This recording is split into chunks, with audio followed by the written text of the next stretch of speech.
శ్రీమహాగణాధిపతయే నమః. ఓం గురుభ్యో నమః. ఓం శ్రీమాత్రే నమః.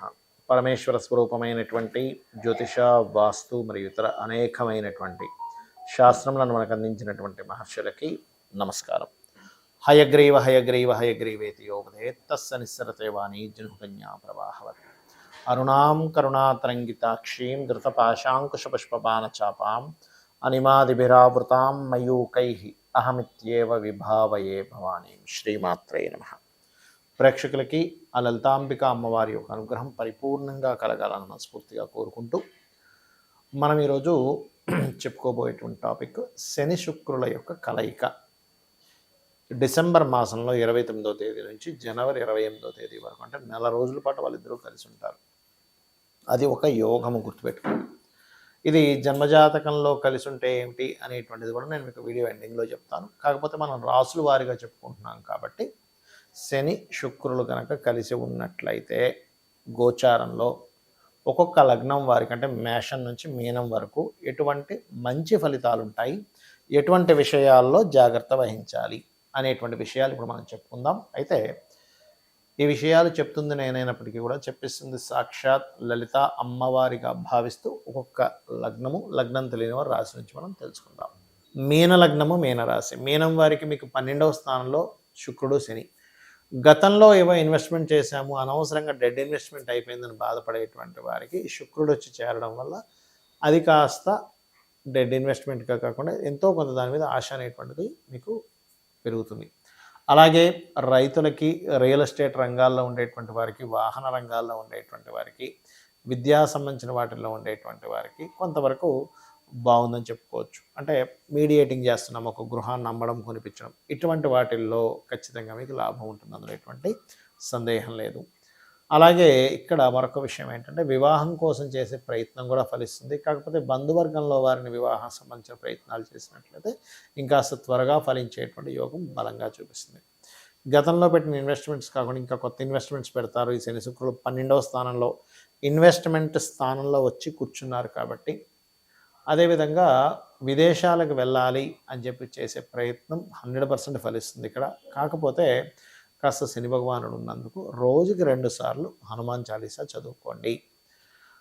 అలాగే తండ్రి ఆస్తికి సంబంధించినటువంటివి, గతంలో ఒక్కోసారి చూడండి మనం ఏదో ల్యాండ్ ఉంటుంది, అది పెద్దగా అక్కడ అసలు ఏం పంటలు పండవు అని అనుకునేది కూడా కాస్త అక్కడ ఉండేటువంటి వాతావరణం, తండ్రి గారి ఆస్తికి సంబంధించిన విషయంలో కొన్ని పాజిటివ్ ఫలితాలు వినడము, పొందడం అనేటువంటిది చూపిస్తుంది.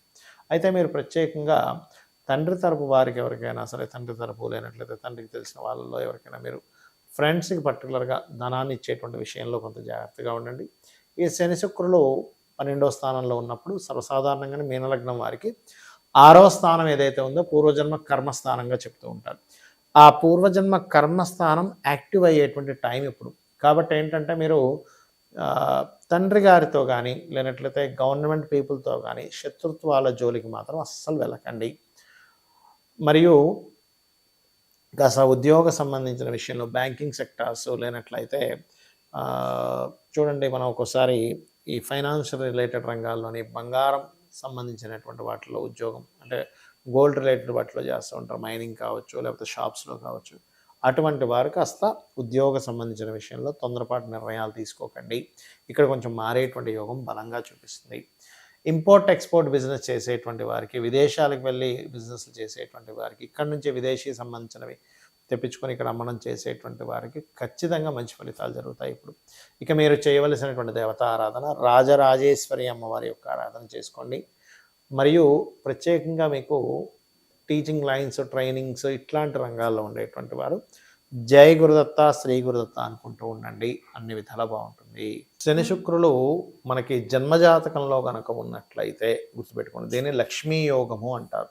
అంటే కర్మకారకుడు ధనకారకుడితో, సహజ ధనకారకుడితో కలిసినాడు. సహజ కర్మకారకుడిని మనం సహజ ధన సప్తమకారకుడు, అంటే వివాహానికి కారకుడు అయినటువంటి శుక్రుడు సహజ కర్మ సహజ లాభకారకుడు అయినటువంటి శనితో కలిసి ఉన్నప్పుడు ఏం జరుగుతుంది అంటే, ఎవరి జాతక చక్రంలో అయినా ఈ కాంబినేషన్ ఉన్నప్పుడు 90% ఆఫ్ పీపుల్కి, ఎందుకు 90 అంటున్నానంటే 10% ఆఫ్ పీపుల్కి ఏమవుతుందంటే అది ఒక్కొక్కసారి పాపకర్తరిలో ఉంటుంది. అంటే శని శుక్రులు కలిసి ఉన్నారండి, కానీ 2 అటు ఇటు ఇంకొక పాపగ్రహాలు ఉన్నాయి. అంటే ఎలాగా రవికేతువులు కానీ లేకపోతే కుజుడు కేతువు కానీ ఇలా కొన్ని పాపగ్రహాల మధ్యలో ఉన్నప్పుడు అది అంత ఫ్రూట్ఫుల్ ఇవ్వదు. 90% ఆఫ్ పీపుల్కి మాత్రమే అది ఈ పాపగ్రహాల పాపకత్తిరి లేని వాళ్ళకి ఇస్తూ ఉంటుంది. అయితే దీనివల్ల ఏమిటండి ఫలితము అంటే వీళ్ళు ఎప్పుడు నిరంతరము పనిలో ధనాన్ని పొందుతూ ఉంటారని అర్థం అనమాట. మరి ఏమంటే నాకు పాపకత్తెర లేదు కానీ నాకు రావాల్సినంత నేను పొందలేకపోతున్నాను అని ఎవరైనా సరే సందేహం కలిగినట్లయితే ఇక్కడ మీరు ఒక విషయాన్ని చెక్ చేసుకోవాలి. ఏమిటది అంటే మీ సెకండ్ లార్డ్ అంటారు, అంటే ధనాన్ని ఇచ్చే కారకుడు ఎలా ఉన్నాడు, ఆయన ఏమైనా పాపకత్తెరలో ఉన్నాడా దాన్ని చెక్ చేసుకోవాలి. మరి దీన్ని చెక్ చేసుకోవడం వల్ల ఏమిటి ఫలితము అంటే సెకండ్ లార్డ్ ఉదాహరణకి నీచబడి ఉన్నాడు అంటే నీచ స్థానాలు ఉచ్చ స్థానాలు మనకు తెలుసు కాబట్టి నీచ స్థానంలో ఉన్నాడు. లేదా ఏదైనా ఇప్పుడు ఉదాహరణకి బుధుడే అయ్యాడు అనుకోండి, ఏ వృషభ లగ్నానికి రెండో అధిపతి బుధుడు, ఆయన వెళ్ళి మీనంలో ఉంటే నీచ భంగరాజయోగం జరిగితే మళ్ళీ యోగమే అది. అలాగా ఎలా ఉన్నాడు అనేటువంటిది మొట్టమొదటిగా చూసుకోవాలి. రెండవది మీరు ఉద్యోగం చేస్తున్నారా వ్యాపారం చేస్తున్నారా, మీకు నడుస్తున్న మహాదశలు ఏమిటి. ఎప్పుడు కూడా ఒక కాంబినేషన్ ఫలించాలి అంటే మీరు చేస్తున్నటువంటి వృత్తి ఏమిటి, జాబ్ చేస్తుంటే ఓకే ఫైన్, అలా కాకుండా ఒక వ్యాపారం చేసేటప్పుడు మీకు ధనాన్ని ఇచ్చేటువంటి దాంట్లోనే మీరు వ్యాపారం చేస్తున్నారా లేదా ఈజ్ మోస్ట్ ఇంపార్టెంట్. చాలామంది ఇక్కడే రాంగ్ స్టెప్ వేస్తూ ఉంటారు. ఉదాహరణకి మీకు హోటల్ రిలేటెడ్ వాటిలో ధనయోగం ఉంది అంటే చంద్రుడు ఇస్తున్నాడు ధనయోగాన్ని, తెలియక ఏం చేస్తారు, హోటల్ పెట్టాల్సింది పోయి పెట్రోల్ బంక్స్ పెట్టుకోవడము, లేకపోతే ఇంకో సంథింగ్ స్కూల్ పెట్టుకోవడము, ఇట్లా చేస్తూ ఉంటారు. అందులో రాణించరు. కానీ మీ జన్మజాతకంలో కనుక హోటల్ ఉన్నప్పుడు హోటల్ అంటే చంద్రుడు ఇస్తున్నాడు లేదా రవి ఇస్తున్నాడు ధనయోగాన్ని, అప్పుడు మెడికల్ రిలేటెడ్ అంటే హాస్పిటల్స్ పెట్టుకోవడము లేకపోతే ఎనీథింగ్ మెడికల్ సర్వీసెస్. ఇందులో మళ్ళీ రెండు రకాలు ఉంటుంది. ఎలా అంటే మీకు ప్రోడక్ట్ రిలేటెడ్ సంబంధంగా వ్యాపార యోగాలు ఉన్నాయా లేదా సర్వీస్ రిలేటెడ్గా. అంటే ఎలా అంటే ఇప్పుడు ఉదాహరణకి మెడికల్లోనే ధనయోగం అనుకుందాం కాసేపు. మెడికల్లో ధనయోగం ఉన్నప్పుడు medical shop is the product, medical related services ఇచ్చేది ఈ సర్వీస్. అంటే ఒక డాక్టర్ గారు ఉన్నారు, ఆయన చేసే సర్వీస్. కానీ మెడిసిన్స్ అమ్మేవాడు షాప్ అన్నమాట. అది మళ్ళీ ఫార్మసీ రిలేటెడ్ యోగం కూడా ఉండాలి దానికి. ఆ రకంగా మీరు ఉదాహరణకి ఇంకొక ఉదాహరణ చెప్తాను. కారు అమ్మేవాడు ప్రోడక్ట్ అమ్ముతున్నాడు, కార్కి సర్వీస్ చేసేవాడు సర్వీస్ చేస్తున్నాడు, కారుకంటే మెకానిక్ ఉంటారు కదా అట్లా. ఆ రకంగా మీ జన్మజాతకంలో అసలు ప్రోడక్ట్ రిలేటెడ్ ధనయోగం ఉందా లేకపోతే సర్వీస్ రిలేటెడ్గా మీరు చేస్తే ఉంటుందా, అది కూడా ఇక్కడ లేకపోతే విదేశాల లేకపోతే ఇంకో ప్రాంతానికి వెళ్తే ఉంటుందా, ఇప్పుడు సరైన సమయమా కాదా, ఇప్పుడు ఇన్వెస్ట్మెంట్ చేయడం is right time or wrong time అనేటువంటిది కూడా స్పష్టంగా జ్యోతిష్ శాస్త్రంలో ఉంటుంది. మరి ఇక్కడ ఇంకొంతమందికి ఎలా ఉంటుందంటే ఒక బిజినెస్ చేస్తుంటారు, వాళ్ళంత గొప్పగా రాణించలేకపోతుంటారు. ఎందుకంటే శని శుక్రులు ధనయోగం అని చెప్పుకున్నాం కదా, అంత గొప్పగా రావట్లేదంటే ఎక్కడో మీకు ధనాన్ని ఇచ్చే కారకుడు అంత స్ట్రెంగ్త్ఫుల్గా లేడు, ఉన్నాడు కానీ స్ట్రెంగ్త్ తక్కువగా ఉంది. అంటే అలాగా ఒక మన దగ్గర ఒక కారు ఉంది కానీ అదంతా కొంచెం రిపేర్లో ఉంది, అప్పుడు ఎలా వెళ్తుంది, అది అలాగా వెళ్తూ ఉంటుంది. లేదా రోడ్డు బాగాలేదు నార్మల్గా వెళ్తుంటుంది. కారు బాగుంది రోడ్డు బాగుంది నడిపేవాడికి డ్రైవింగ్ వచ్చంటే ఎలా అయితే మూడు కలయిక అద్భుతంగా ఉంటుంది, అలాగే మీకు నడుస్తున్న మహాదశ, మీకు ఉన్నటువంటి ధనాధిపతి బాగుండడము, మీకు ఉండేటువంటి యోగము బాగా కలిసి అంటే అన్నీ బాగుంటాయి.